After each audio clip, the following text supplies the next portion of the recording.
All right, so get ready, because today we are going deep, deep into Think and Grow Rich Mm. by Napoleon Hill. Mm. Now, you might be thinking, Yeah. oh, this is just about money. Yeah. But trust me, Right. it goes way beyond just money. Oh, yeah. We're talking about how to unlock your full potential, Absolutely. how to live like a truly rich life in every sense of the word. In every sense of the word. Yeah. It's interesting. Hill spent over 20 years writing this book. Wow. He drew on insights from over 500 successful individuals. That's a lot of people. Yeah. And it was all inspired by Andrew Carnegie himself. Oh, wow. So he really distilled the essence of what it takes to be successful, both financially and personally. And, he keeps teasing this secret to success. The secret. The secret. Yeah. It's almost like a treasure hunt for your own potential. Mm-hmm. What I found interesting was that he claims this secret is actually in two parts. Mm. And one part is already within you, if you're ready for it. If you're ready, yeah. Almost like you already possess the key, but you have to discover it. You have to discover it, yeah. Yeah. It really emphasizes being self-aware and being open to recognizing those opportunities that are already around you. Oh, yeah. It challenges that traditional idea that education is like the only path to success. No. He gives that great example of Thomas Edison, who had very little formal schooling, Right. but became a world-renowned inventor. So is mastering this secret even more crucial than getting a formal education? Ooh. That's a big question. That is the question, isn't it? Especially in today's world. Right. I mean, we're just bombarded with information all the time. Yeah, yeah. But Hill doesn't just leave us hanging Right. with this big mysterious secret. Right. He gives us real-world examples He does, yeah. of people who applied these principles and achieved incredible things. Absolutely. Like Arthur Nash, the tailor from Cincinnati. Yeah. His business was on the verge of bankruptcy. Right. But he used the principles from Think and Grow Rich to not only survive, Yeah. but to thrive. Totally, yeah.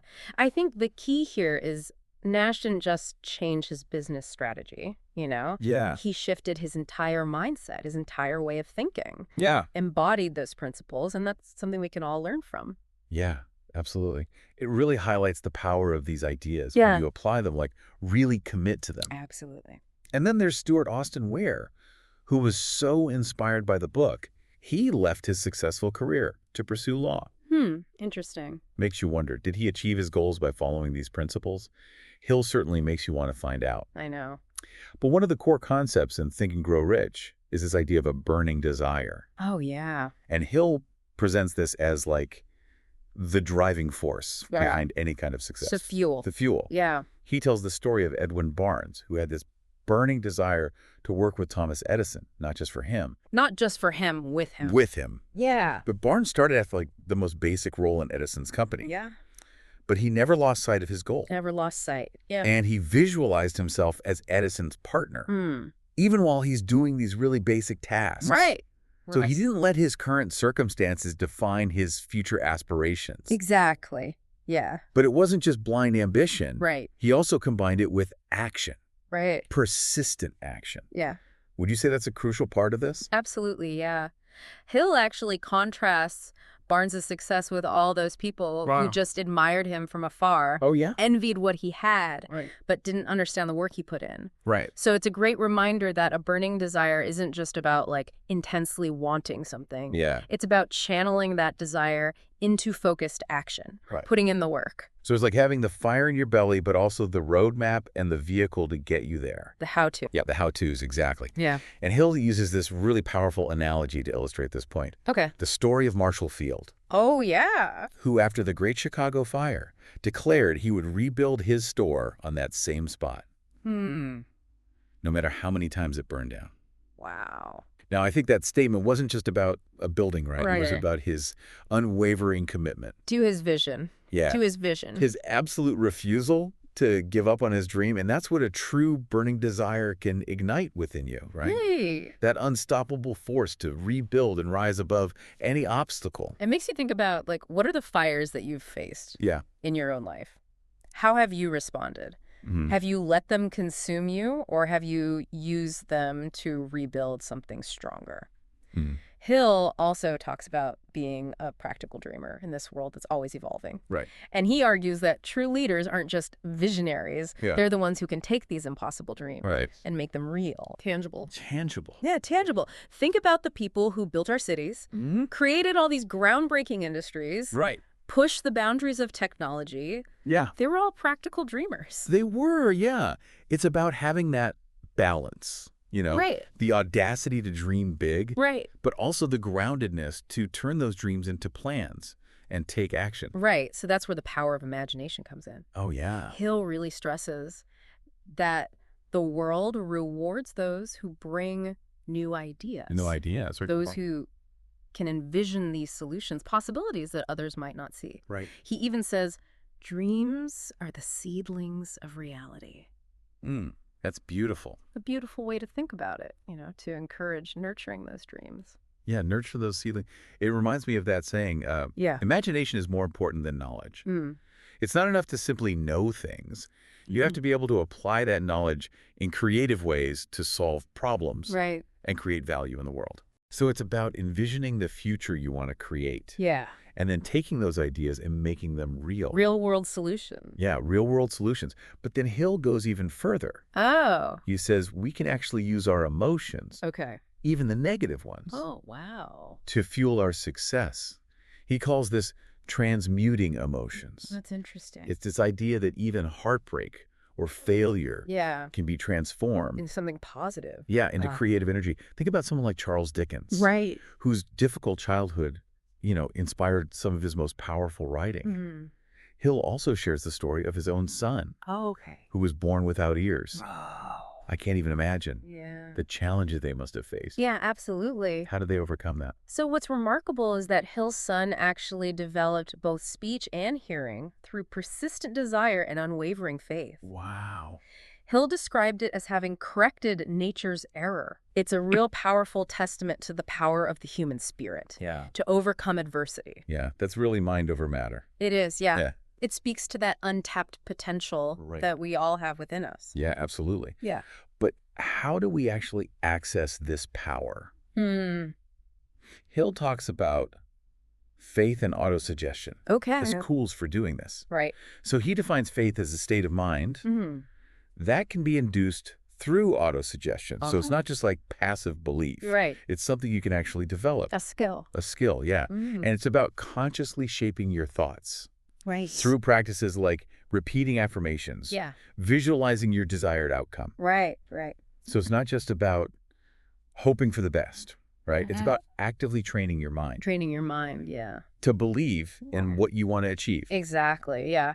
And Hill really emphasizes that there is a natural law Right. behind autosuggestion, and it can work for good or for bad, depending on how you use it. So it's like a powerful tool It is. Yeah. you have to use with intention. Absolutely.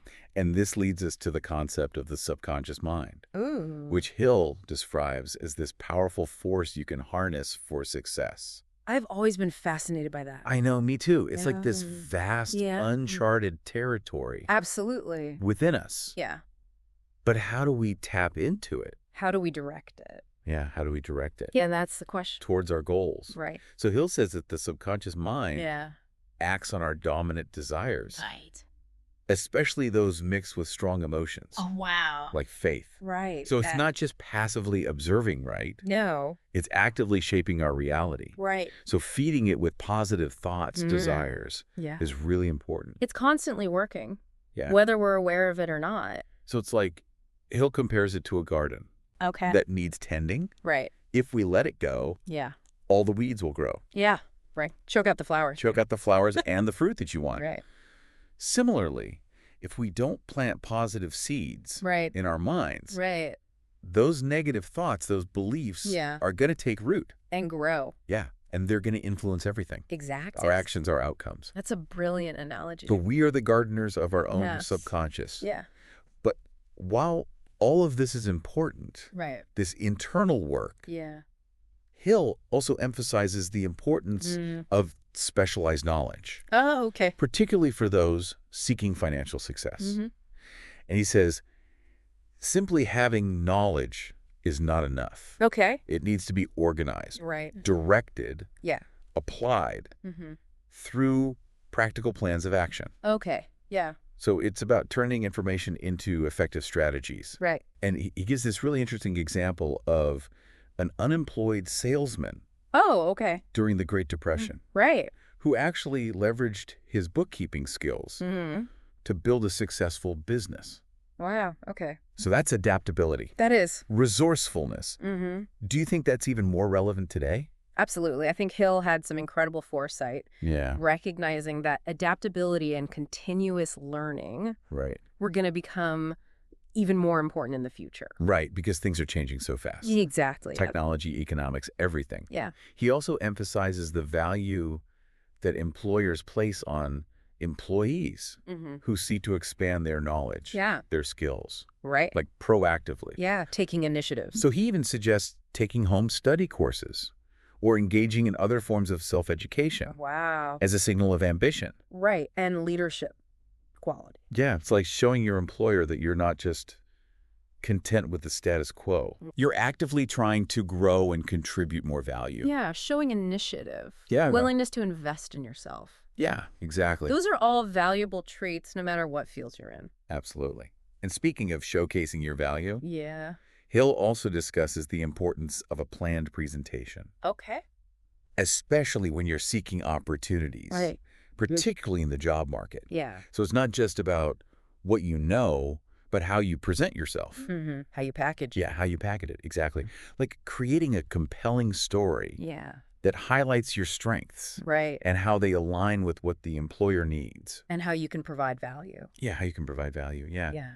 So it's about being proactive, Right. understanding your value proposition, Yeah. communicating that clearly. Clearly and effectively. Yeah. Yeah. It's like being the author of your own career story. I love that. Yeah.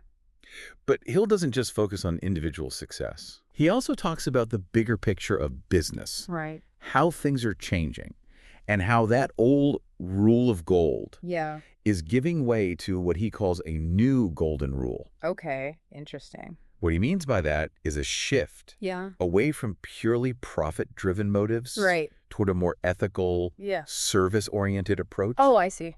to business. Yeah. He envisioned a future where the relationship between employers and employees would be more of a partnership, Okay. and the focus would be on serving the public. Okay. Serving the public good. Yeah, serving the public good Yeah. efficiently, Right. ethically. That makes sense. So it's moving beyond that public be damned mentality Right. Yeah. of the past, Yeah. embracing a more collaborative approach, Mm. customer-centric. Right. Putting the customer first. Right, putting the customer first, exactly. Yeah. And this ties in with his principle of reaping what you sow Mm. in the context of economic success. So he uses that analogy of farming, right? Oh, yeah. Emphasizing that you can't expect a harvest Yeah. if you haven't planted Planted the right seeds. the right seeds Yeah. and tended to the soil. Yeah. He suggests that the Great Depression Oh, wow. was actually a consequence of trying to get without giving. That's interesting. So it's really highlighting the importance of contributing value, Contributing value. Yeah. serving others Yeah. as a foundation for sustainable success. Creating a win-win situation. Exactly. Where everyone benefits. Yeah. So true success isn't just about accumulating wealth. Yeah. It's about the positive impact Yeah. that you create. Absolutely. And that starts with like acknowledging the interconnectedness of everything. And Hill dives into this idea of organized capital Okay. in modern society. Yeah. And how important it is for providing, all those goods and services that we rely on every day. Yeah. He uses this example of a simple breakfast just to break down like this complex network Yeah. of capital, labor, resources Right. that are required to bring that meal to the table. Wow. It's something we take for granted. We do. Yeah. It's incredible when you think about it. It really is. Yeah. It makes you appreciate all the unseen hands Right. that are working behind the scenes to make our lives possible. Yeah. To make it all work. Yeah, It is a marvel. it is. It's easy to forget all those systems, Yeah. networks Right. that we rely on. That support our existence. Yeah. Yeah. And he challenges the reader to, imagine gathering all those ingredients themselves Oh, wow. for that breakfast. The Yeah. farming, transportation, the processing, the packaging. Right. That would be so overwhelming. It would be impossible. It'd be impossible. For one person to do. For one person, yeah. Yeah. So it really highlights the power of collaboration. Yeah. The interdependence. Interdependent. Within our economic systems. Absolutely. But even with all of those resources, Right. systems in place, Yeah. Hill emphasizes Yeah. that individual action is still so important. Oh, okay. Yeah. And he stresses the importance of decision Decision, okay. and persistence Right. as key factors in achieving success. Mm-hmm. He says that a lack of decision Mm. is a major cause of failure. Right. People get stuck, Yeah. overthinking, Second-guessing themselves. second-guessing themselves instead of taking action. Instead of just doing it. Yeah, just doing it. Yeah. And he uses these powerful examples from history, Oh, okay. like the signing of the Declaration of Independence. Wow. I mean, talk about a decision Yeah. that required courage and conviction. Yeah. And then he contrasts that with the story of Samuel Adams, Oh, okay. who faced a life or death decision Wow. during the American Revolution. Yeah. So it really highlights the weight of decisions. It does. Right. Yeah, Oh, absolutely. yeah, consequences. The ripple effects. Yeah, the ripple Yeah. effects. But it's not just about making the right decision. Yeah. It's about sticking with it, Right. even when things get tough. Even when you face challenges. Yeah. He shares this inspiring story of Fannie Hurst, Oh, yeah. who was a writer, Right. faced countless rejections Oh, wow. before she achieved success. So it's about persistence. Persistence Yeah. in the face of setbacks, Not giving up. not giving up, yeah. Yeah. It's a good reminder that the path to success is rarely linear, Right. and it often requires unwavering commitment Yeah. and a willingness to push through. To push through those challenges. Yeah. Yeah. And this brings us to one of the most powerful principles that Hill talks about, Ooh, okay. the mastermind principle. That's a term I've heard before, but I'm not sure I totally get it. I know, it can be a little bit mysterious. Yeah. What is the essence of this? Yeah, what is it all about? And how does it actually contribute to success? Yeah, break it down for us. So Hill defines it as the coordination of knowledge and effort Okay. between two or more people Right. working in harmony Right. towards a definite purpose. Okay.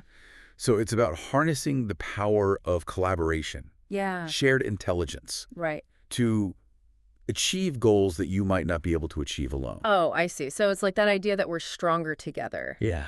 That by combining our talents and our perspectives, we can achieve something greater than Yes. we could on our own. Exactly. He uses examples like Andrew Carnegie, Right. who surrounded himself with this amazing team, Yeah. and Henry Ford, who collaborated with visionaries like Thomas Edison Right. to really demonstrate the power of this principle. So it's about strategic alliances, Yeah. leveraging the collective wisdom of a group. Yeah, exactly. So even the most successful individuals, right? Yeah. They rarely achieve greatness in isolation. Right. They understand the value of teamwork, Yeah. of surrounding themselves with people who complement their strengths. Yeah, and challenge them to grow. Right. Push them to be better. But Hill doesn't just limit this principle to business success Okay. or financial success. Right. He points to Gandhi's passive power, Hmm. which stemmed from uniting millions of people Wow. towards a shared purpose. So it's about social change as well. Yeah. It's about creating a ripple effect. Yeah. It goes beyond any one individual. Exactly. It's about harnessing that collective power of a shared vision Yeah. to create a better world. That's inspiring. It's really inspiring to see how this principle can be applied Yeah. in so many different areas of life. Absolutely. But there's one final concept that Hill presents as the pinnacle Okay. of his philosophy, Okay, this is the big one. the sixth sense. Ooh, that sounds almost mystical. It does, right? Yeah. So what exactly is this sixth sense? Yeah. And how does it fit into all of this? Yeah, into this framework of Think and Grow Rich. Okay, so now we're really venturing into uncharted territory. I'm ready.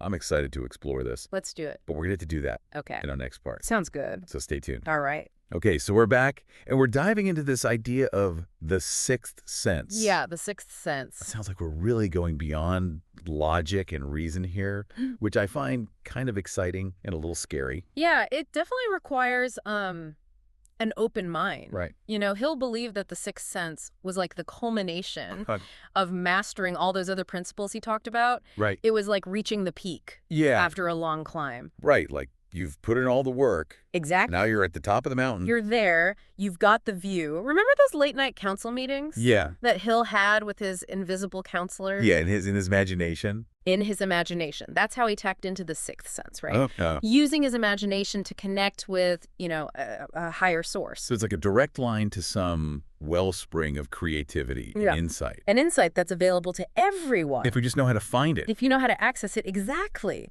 Hill called the sixth sense the receiving set for those aha moments. Oh, okay. Those flashes of inspiration. Yeah, that seemed to come out of nowhere. Out of nowhere. Yeah. And he believed it was the source of all those groundbreaking ideas. Right. New inventions. Yeah. Intuitive leaps. The real breakthrough. The real breakthroughs. Exactly. But is this something we're all born with?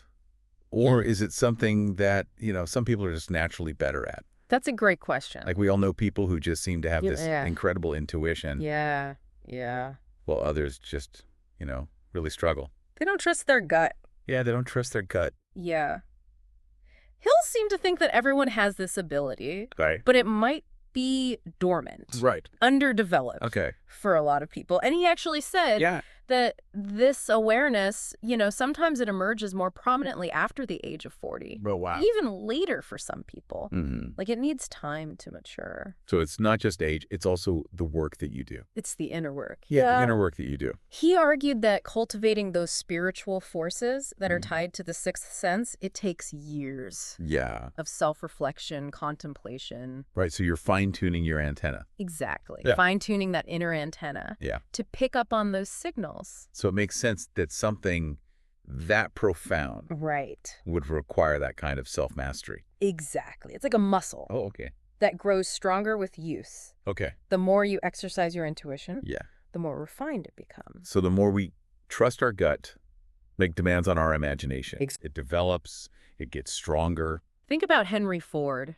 Yeah. He had that uncanny ability Yeah. to anticipate market trends and make those big decisions Right. that just consistently paid off. Yeah. Hill said that Ford really understood and utilized this sixth sense. It's fascinating to think about what might be guiding these leaders. The unseen forces. Yeah, the unseen forces, yeah. And then there's Thomas Edison, who just seemed to pull these groundbreaking inventions out of thin air. Remember, Edison had very limited formal education. Right. But he had this extraordinary capacity for creativity. It really challenges the idea that knowledge comes just from institutions. From books and schools. Yeah. Exactly. Hill believed that Edison, along with other great leaders and innovators like Napoleon, Joan of Arc, even spiritual figures like Christ, Buddha, Muhammad, they all possessed this deep understanding of the sixth sense. And that contributed to their success. It was a major source of their greatness. It makes you wonder what we could all achieve if we could really unlock that potential. Yeah. But Hill warns that this isn't something you can just force. It takes patience. It takes self-discovery. And it takes mastering those other 12 principles. It's like a gradual awakening. It's a process, not just a sudden aha moment. He even suggested that just reading and rereading the chapter on the sixth sense could subtly elevate your mental vibrations over time. So it's like you're planting seeds. Planting seeds, yeah. In the subconscious. In a subconscious. That eventually blossoms. That eventually blossom, yeah. Into this awareness. Into that higher awareness. And he said the results could be profound. Okay. Material wealth, of course, but also, a deep sense of purpose. Fulfillment, connection with a higher power. Which aligns with his whole message of a richer life in all aspects. In every sense of the word. Yeah. Not just financially, but spiritually and emotionally as well. Absolutely. And speaking of personal growth, Hill also talked about the effects of fear. And what he called the 7 basic evils. Those are the fears that really hold people back. Yeah, the fears that hold us back from our true potential. So he starts with 6 basic fears. Okay. Poverty, criticism, ill health, loss of love, old age, and death. Those are some big ones. Yeah. Yeah.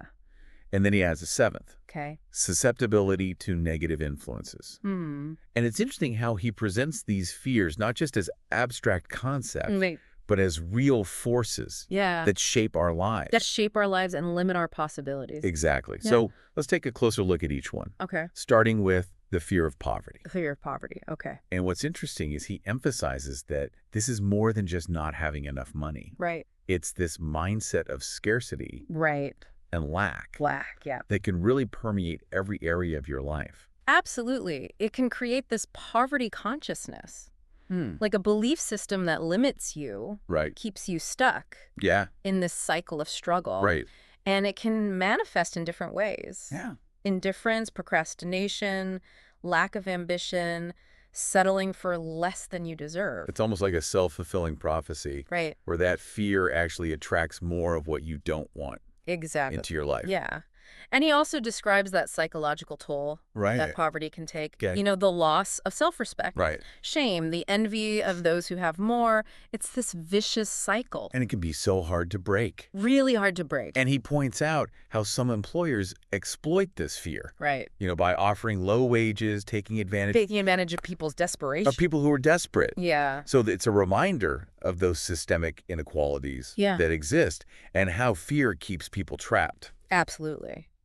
But Hill doesn't just leave us there, you know, without hope. He actually provides some practical steps for overcoming this fear. Okay, so what are some of those steps? Well, first, you've got to recognize it, acknowledge it. Right, become aware of it. Become aware of it. Yeah. He encourages people to analyze their financial situation, create a budget. Right. Develop a plan. So taking concrete steps, not just wishing for more money. Exactly. Yeah. And he also emphasized the importance of, you know, cultivating a positive mindset.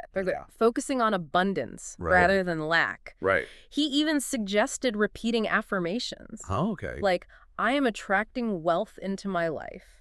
So reprogramming your subconscious. Reprogramming that subconscious. Yeah. Exactly. It's about shifting those beliefs. Shifting those beliefs. Creating a mental environment that supports prosperity. Absolutely. It all comes back to that power of the subconscious mind. Yeah, it all connects. It all connects. So let's move on to the next fear. Okay. Fear of criticism. Ooh, that's a big one. Which can be a major roadblock. Yeah, it can really hold us back. It's that voice in our heads. Yeah. You know, what are people going to think? Right. It keeps us playing small. Yeah. Conforming. Afraid to stand out. Afraid to stand out. Yeah. Afraid to take risks. Hill calls it a silent killer of dreams. Oh, wow. It prevents us from expressing ourselves. Right. Pursuing our passions. Yeah. Taking those risks that we need to take to achieve our goals. And he gives some really relatable examples, like people staying in unhappy relationships or giving up on their creative pursuits. Right. Because they're afraid of what people will say. They're afraid of that judgment. Yeah, the judgment. Yeah. And he points out that this fear is often exploited, especially in industries like fashion, automobiles. Right. Where there's constant pressure to keep up with the latest trends. Right, to have the newest thing. The newest thing. Even if you can't afford it. Right. Even if you don't need it. So it's like consumerism, preying on our insecurities. Absolutely. Fueling that cycle. Yeah. Of comparison. A comparison and never feeling good enough. Never feeling good enough. So how do we get over this? So Hill says, first, we got to remember that criticism is inevitable. Right. Everybody faces it. Everybody faces it. Even the most successful people get criticized. It's just part of life. It's part of being human. Yeah. But we have the power to choose how we respond. Right. We can let it define us, or we can use it as an opportunity to grow. To learn from it. To learn from it, exactly. So it's about developing resilience. Resilient. Cutting on your goals. Right. Not letting the opinions of others derail you. Derail you from your path. And he also stresses the importance of surrounding yourself with supportive people. Absolutely. Who believe in you. People who lift you up. People who lift you up, exactly. Yeah. The people we spend our time with can either make us or break us. Absolutely. Now let's talk about the fear of ill health. Okay. Which can be really debilitating. Yeah, it can really consume you. Yeah. And Hill actually believed that this fear is often amplified by those who profit from it. Oh. Like people who are selling health products or services. Right, they prey on people's anxieties. They prey on those anxieties. About getting sick. Create that culture of fear and dependence. Right. But he also acknowledges that the fear of ill health is just really deeply ingrained in us, in society. It's part of our collective consciousness. Yeah. And he suggests that it's partly due to social conditioning. Right. The stories we've been told, the images we see. The images we see, the messages we receive. It's like we're constantly being told that our bodies are fragile and prone to disease. Exactly. So how do we move past this? So Hill says, first and foremost, take care of your physical health. Right. The basics. The basics. Proper diet, exercise, rest. Makes sense. But he also stresses the power of the mind. In influencing our health. The mind-body connection. The mind-body connection. He encourages us to focus on health and vitality rather than dwelling on illness. So it's about shifting your attention. Shifting your attention, away from that fear towards a more empowering perspective. So what are some things people can do? He even suggests repeating affirmations. Oh, okay. Things like, I am healthy and strong. So programming your subconscious. Programming the subconscious for healing. For healing, yeah. And he encourages us to seek out positive role models. Oh, okay. People who embody health and vitality and learn from them. Yeah, we can learn from those who inspire us. Absolutely. Okay, so let's move on to the next one. Okay. The fear of old age. Fear of old age. And it's interesting, Halifin connects this to a few things. Like the fear of poverty in old age. Right, because in the past, people often did face financial hardship. Yeah, that was a real fear. It was a real fear. Of being destitute. Of being destitute, dependent on others. Yeah. He also criticizes the way old age is portrayed. Right. Like as a time of decline. Decline, irrelevance. Irrelevance. Yeah. Like it's all downhill from there. Yeah, like your best years are behind you. Exactly. He says these stereotypes contribute to the fear. Yeah. And they prevent people from really embracing this stage of life. Right. Like it's something to be dreaded. Yeah. Instead of something to look forward to. It's like we're conditioned to believe that getting older means becoming less capable. Less valuable. Less valuable, less engaged. Yeah. So how do we get past that? Well, Hill encourages us to challenge these beliefs. Okay. And to adopt a more positive perspective. So redefining what it means to grow old. Redefine what it means to grow old. Yeah. Seeing it as a time of continued growth. Right. Learning, contribution. So not an ending. Not an ending. But a continuation. A continuation, yeah. Of your journey. Exactly. He points to examples of people who continue to thrive. Yeah. Well into their later years. They defy those stereotypes. They defy those stereotypes. Yeah. So it's really inspiring to see people who are living proof that age doesn't have to be a barrier. Doesn't have to be a barrier. To a meaningful life. To a fulfilling life. Yeah. He also emphasizes the importance of planning for financial security in retirement. So you can approach those later years with confidence and peace of mind. That makes a lot of sense. Yeah. Taking away that anxiety. Exactly. About, financial hardship. Yeah. And just as important as financial security is finding purpose and meaning. Right. Regardless of your age. It's about staying engaged with life. Engaged with life, yeah. Finding ways to contribute. Absolutely. All right, so let's talk about this next one. Okay. Which is probably one of the most universal fears. Yeah. The fear of death. Fear of death. We all have to face this. We do. At some point. Yeah, it's a part of life. It is. Yeah. And Hill argues that a lot of the fear surrounding death comes from religious indoctrination. Okay. The stories we've been told. Right, about what happens after we die. About the afterlife. Yeah. Those stories about punishment. Right. And, a vengeful God. Yeah. And he criticizes those who use these fear tactics. To control people. Yeah, to control people and exploit those anxieties about the unknown. It's a powerful tool of manipulation. It is. But he also acknowledges that the fear of death is just rooted in our very nature. Yeah. Like we're aware of our own mortality. Yeah. That's part of being human. It's part of what makes us human. But he challenges us to reframe our perspective. Oh, okay. So how do we do that? Yeah, how do we reframe it? He suggests that it's not an end, but a transition. So it's about shifting your perception from something to be feared to something to be accepted as a natural part of life. As just part of the cycle? Part of the cycle. And he actually draws on some scientific principles here. Oh, okay. Reminding us that energy cannot be destroyed, only transformed. So it's just a change in form. A change in form, not a cessation of being. Okay. So death is simply a transition. A transition. To a different state. A different state of being. Okay. And that's Hill's perspective. That's his perspective. He encourages us to accept death as a natural part of life. Okay.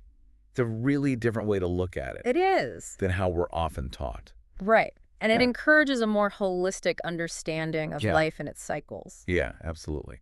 Okay, so let's move on to the last one, which is the seventh basic evil that he identifies. Okay. Susceptibility to negative influences. Ooh, that's interesting. He says this is even more insidious than those other 6 fears. More insidious. So what makes it so dangerous? Why is it so dangerous? Well, Hill says it's dangerous because it's often unconscious. Okay. We might not even be aware of the negative influences that are shaping our thoughts, our emotions, or behaviors. Right. It's like being exposed to a virus without even realizing it. Wow, so it's like we have to be extra vigilant. Exactly. And those negative influences can come from all sorts of places, right? Okay. The people we hang out with. Right. The information we consume. Yeah. The environments we spend time in. So be mindful of your company. Yeah.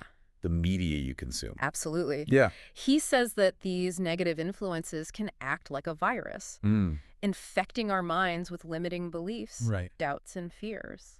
So it's essential to protect your mind. Protect your mind. Create boundaries. Exactly.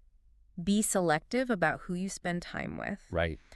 Limit your exposure to negative news and media. Okay. And cultivate those positive environments. So choose your influences carefully. Choose them carefully. Yeah. He even suggests creating a mastermind group Right. of like-minded individuals who share your values and goals. So build a positive support system. Build that positive support system. Exactly. And he ends the section with this powerful reminder that we have absolute control over our thoughts. Right. Which is the key to controlling our destiny. So we're not just victims of circumstance. No. We're active creators. Active creators of our reality. Of our reality, yeah. He argues that if we don't control our minds, we'll be controlled by external forces. So we have to take responsibility for our mental and emotional well-being to create the life we want. Absolutely. So it's like we have this power, this incredible power, to shape our reality. Yeah. But we give it away when we let those external forces dictate our thoughts, our feelings. It's like we're handing over the reins. Yeah, exactly. And he gives this really interesting analogy to illustrate this. Okay. He compares the mind to a garden. Okay, so just like a garden, our minds need tending. They need tending. And protecting. Yeah, we got to keep those weeds out. We have to keep the weeds out, yeah. He argues that if we let those negative thoughts and influences take root, they're going to choke out the positive ones. And prevent us from reaching our potential. Exactly. They'll just crowd out all the good stuff. So it's a reminder to be mindful of what we're planting. What are we feeding our minds? Yeah, what are we feeding our minds? Yeah. What kind of environment are we creating? Exactly. Are we creating a fertile ground for growth? For those thoughts and beliefs to grow. For those seeds of possibility to sprout. Yeah, exactly. And he gives us some specific strategies for this. All right. You know, practicing positive self-talk. Right. Visualizing those outcomes that we want. Yeah. Surrounding ourselves with those positive influences. It's about creating that space. Yeah, creating that space for yourself. But as we wrap up this deep dive into Think and Grow Rich, I think it's important to remember that this book is more than just a guide to financial success. It's about so much more. Yeah, it's about living a richer life. Yeah. In every sense of the word. It's about tapping into your potential. Yeah. Overcoming those fears, creating a life of purpose and meaning. And fulfillment. It's about aligning your actions with your deepest values. It's about really living in alignment. Yeah, living in alignment with who you truly are. Yeah.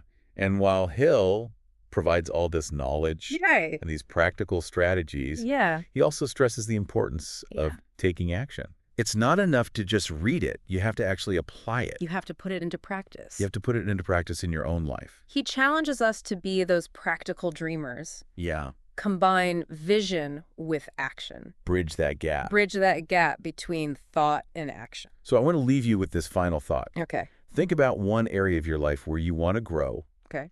Maybe it's your career, your relationships, your health, your creativity, anything that's important to you. Anything that feels meaningful.